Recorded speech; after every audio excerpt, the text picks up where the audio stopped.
On l'a surnommé l'oracle d'Obama sur les questions écologiques, et il avait fait en 2006 un don de 37 milliards de dollars à la Fondation Gates. Je ne sais pas si vous imaginez.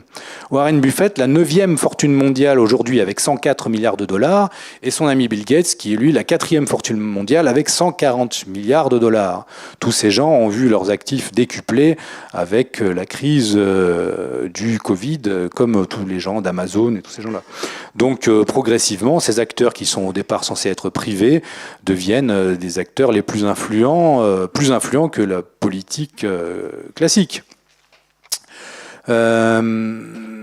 alors en 2006, bon, je vous épargne les détails d'un dernier chiffre, grâce au don de Warren Buffett de 80% de sa fortune de l'époque, parce que ces gens-là, de manière à être défiscalisés, font des dons à ces fondations, et en fait, ça leur permet de continuer leurs affaires sous une autre forme.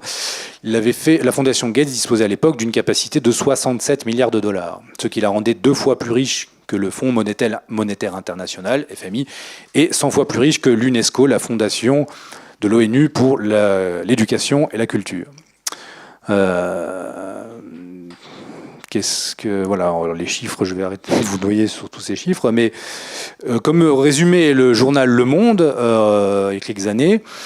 si la Fondation Gates, donc c'est pas un organe complotiste, hein, c'est un organe vraiment du système, si la Fondation Gates était un État, selon les données de la Banque mondiale, elle serait le 91e État le plus riche du monde. Donc le journal Le Monde, ayant lui-même par ailleurs perçu, mais ça c'est pas eux qui vont vous le dire, il faut chercher ailleurs, qui a par ailleurs perçu plus de 4 millions de dollars de par la Fondation Gates depuis 2014 dans la catégorie budget du budget de la Fondation qui s'appelle Sensibilisation et analyse de la santé mondiale et du développement. Alors ça c'est intéressant parce que donc vous voyez des organes en France comme Le Monde qui vous parlent constamment avec les fameux, par exemple, les fact-checkers, qui vont se charger d'aller voir dès que une ne vient pas sort, voir si vous dire que non, c'est faux. Eh bien, ces gens-là sont subventionnés massivement par des fondations comme la Fondation Gates pour tenir le discours qui a un lissage sémantique au niveau du discours sanitaire. C'est la même chose au niveau des questions d'immigration ou questions LGBT, ça j'en donne des détails dans le livre sur Soros, mais l'influence massive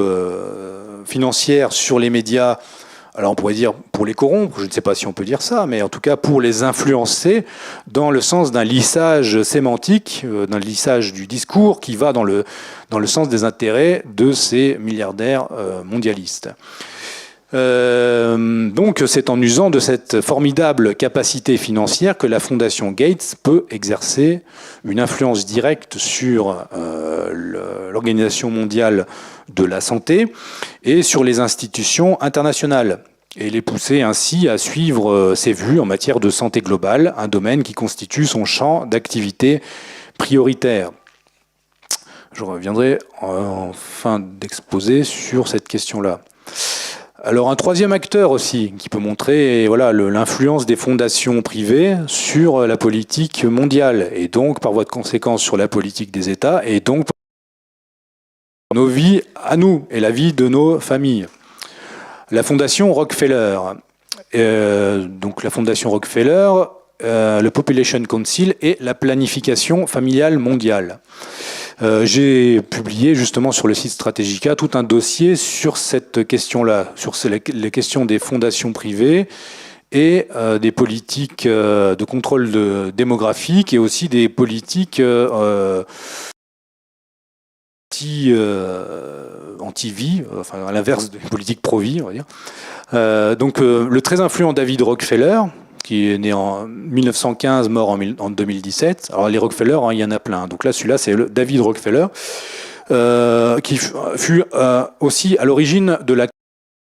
trilatérale, un autre de ces organes, officieux, mais très officiel, hein, qui existe, mais dont on nous parle peu, fut à l'origine de la commission trilatérale avec Henry Kissinger et le célèbre géopoliticien Zbigniew Brzezinski, cela dans les années 70. David Rockefeller fera de la décroissance planification familiale, c'est-à-dire en fait le contrôle des naissances, ses principaux chevaux de bataille. Des thématiques que Rockefeller, comme Bill Gates, lie aux questions écologiques et qu'il appréhende de manière globale dans une perspective cosmopolitique. C'est-à-dire ces gens-là vous parlent constamment d'écologie ou bien du rapport qu'il y a entre une démographie excessive et la pollution, et donc la pollution qui génère le réchauffement climatique, et le réchauffement climatique qui est une catastrophe qui va nous arriver, qui va tous nous tuer, comme en ce moment. Et en fait, à partir de là, il faut donc réduire la population mondiale pour avoir une moindre pollution et donc enrayer ce réchauffement climatique monstrueux. Sauf que c'est toujours dans une perspective et des calculs qui sont projetés à l'échelle mondiale, c'est-à-dire la démographie en Afrique n'est pas la démographie en Europe. On pourrait même dire que la démographie en Europe n'est pas celle qui est en Afrique, déjà en partie du développement de l'Europe, mais aussi précisément à cause de l'intervention de ces groupements-là depuis des décennies.